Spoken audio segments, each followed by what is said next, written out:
Hello guys, welcome back again. Member mo kana taram no story after more than a week. Hi tare ko. Welcome back again. No ay ba kya pun lak soi lo for me chami na sui. Am no list thamjage. Modi ke na kan da khoi gi leina amani ko. Hai di ke na kan da mi na ke no stop sai ba de hek khoi do soning ba angriness am polok ba. Adai mi ne sor mo hom da. Nang sor kan ba le hon gre. Ase di sari ne na so hai na gi tre. Smana angriness ka le ba si khoi na mo moi dam on da sor sum ya dri ba. Masi leina am nei to ni ko. Leina di maming misophonia. Misophonia. Si laina mani ko. Every koi kano kodima ki phobia lay phonia kano lay have duni ko. Symptoms age per memes lo video film sasan si. Marang cancel lo phobia jamina si. Amen si. Sajan go ummaga no fat ka tor pado. Us. Sis. I span me over browsing. Nupi du jam lay ha da sajan guys to sa mathak ta ko ungkhat pa ko. Mathang si. Nupi yaw da su angang pok pa yare. Nupi ki chana pham lay roi. Tau machine la kari no koi pamjate akoi pamjate jani ko mathang si nang su tumdri ai su tumdri ibani se mariya ma leina ba mandro magadre ki type ta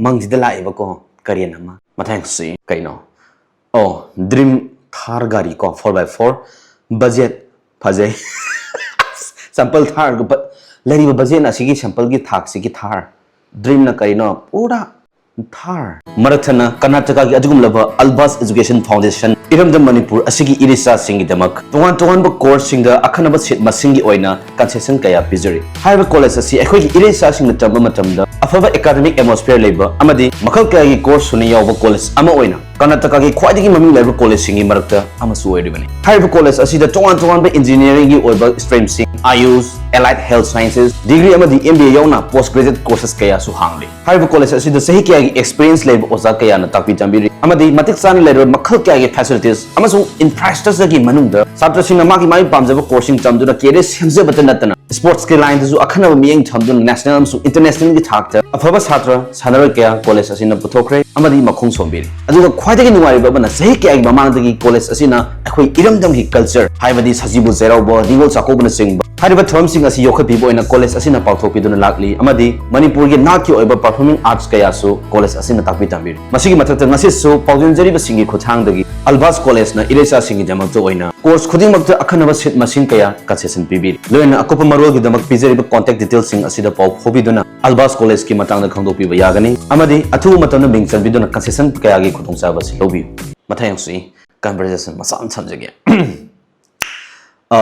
daton ai number su block pire nangna daton nang saurano ai daru hita sele adu kaidoriki sini nupasi yam kai ko ai nang musu nungsi ado mathang mapok tadi ibani thungna sikko mawing se sida le hori bada daton je yamna puksel chawba sibaina ka huzu muzu ama manupi na du tawgre da tawgre na wakhal nem tharga langphang tawgda ba mi du di oidre daton se ka yamna wakhal chawba hai tare ka yam phaye sije chawbi na tu tawjibo is sen thoraga ai nang su nungsi mathang pathuna ji thara ge da mathang suim baby I nan thure sida kaino karamano mikuk khuding moi thok paisu am kanom taw paisu adum liba haiba taba ko ta takpa handaki normal to ya handaki nongjem pera kagi nan thuram gani azuna ne ka nan thure mathang suim when you visit SBI branch as customer je kaki inabi ni ko SBI employee ka dore som chalo sona kanda asiki kano sida ani sobi dex ki du chango adu leba do Tinari jangko, ada ini passport printing counter. Kiu deh lekha ini jeko, print tahu bagi pens, ada ini kau na form laga phone number sin bayi oiro ada application thajan bagi pens yang ya lagi jadi, yang lagi itu, natra, mana siapa iko, some nok sen tahu ni ko, don't think otherwise guys, macam swing. Take your financial life seriously. Adongi financial status, financial life. Yam serious when low you. Money is depends to a lot of challenges. Sumamgani, thinari ba samasyas, problems, challenges. Kudong tiba kadong thinari ba miyam se kanana solve to gani. Most of them, money by money with money. Ko aduna take your financial life seriously, bro, and sis. Take care. Mathang sim. Horen nong khong badaki radi. Dada phone taro. Hello. Oh, khangiro. Ay dadali sidi. Toro kauni ko. Si phone number hapam ge. Matang si. Rescue kana tori kan du da ini amana ibungo amta lawe. Ay hatu hatu chenjeli. Aduga pochai imung daga lehora jala ina. Aduga di nasak yam phase isa nupi ga khangno ye. Hoganu he ini no. Tanja si da go khung ga potho kai huzik hanta ki matang si da khoi gi iresa sing maroina aramai chengol na lori ba role si ana huzik na le ba myam yauri ko sigi dedication myam si khar le ga kautho pi ga mu hon bi su yoro ga dori bni ko berani tawri si but hanta ka lori ba role everything in tholop ka no khodi makta 18 lori ba role sing hai tare ko we should support we should appreciate them matang si nangi size ki poloi thokri be ma am the khat khinu be ma abe please calm down you're khali ko khat padu kitang calm down to poloi thokri ko prajuga swam chansin jagi mim saru bidom chansin si comment sor ke am lejuri let's entertain more guys mana le rob do ni ko moi la pa so do ni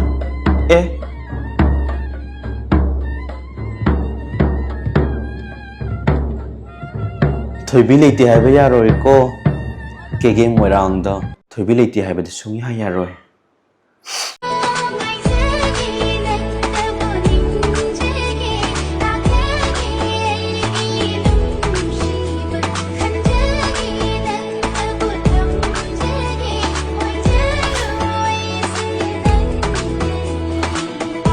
मैं वारो बिबदी आते ngaizage nang tabu serial da kapthok sarake haidi marom dang lotion garjeba me ko matham nang tan kapthok sarake hojika number 1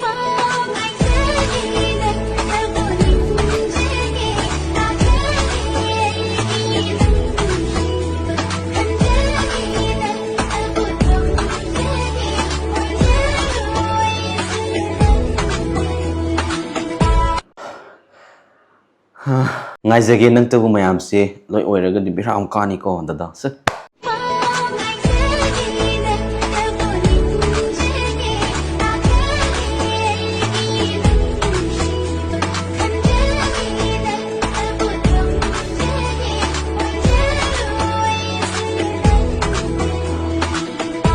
nice moves togyon tori sathek kadabni ko another one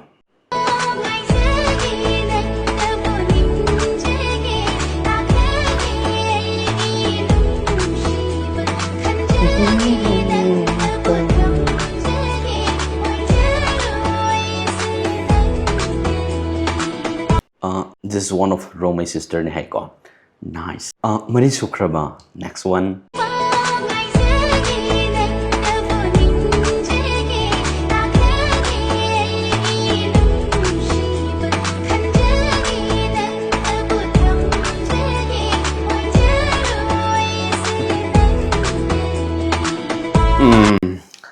See already. I quite do. How will I saga like a nico? Nice again. Toro guys. Kakak tienda yang lepas sekali ko.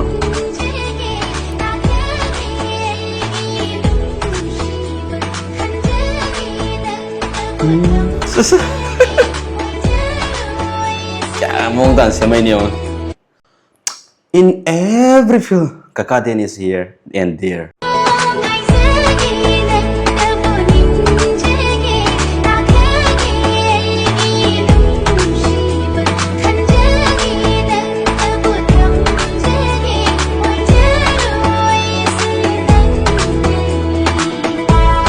Mga tawti sa jalaban ko, oizaro hari jang, kan kige doni ha.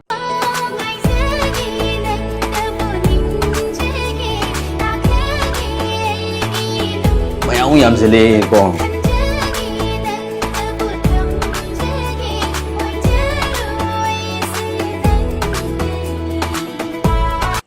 Sina koi sister tete hoigi kang boy tare ko. Yam sile iye.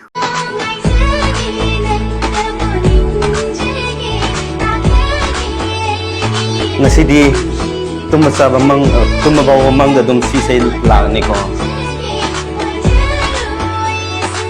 nang tayi sorry but sige guys ko waro biroy marom dong lo siyang gajen to ni ko Pare comment section si man kan jar kyau an beng si laija yurembam kakasi masa yam phajar me like to choke da ama ming do kitang sadok shin khar tau je mi ke do dion thu mi deda mathang si wangthoi rajkumar brother ki support amat lojake yar ga nupi am to wajake som da ex na moi sai photo thagat pad yadre adugi naring je na thawna aduna ni ke wangthoi nang thado maga mana nei khari do kan adon nupa thok tir kari ki no mi what nupi wai ge nupi hong bre mi karan taw no thiyo pathang si bi oinam talida bro su phajaba uba yada malida kana ya ne ge phajaba uba yada yaba mi kara lege ne hoi ji phajaba ura su yai uba su yade kaino khangdi wane me anyway praigas matai ta jagi no haba kya mu mathang manau nai na do pon naksagi regular na ba thona jagi see you again on next video bye bye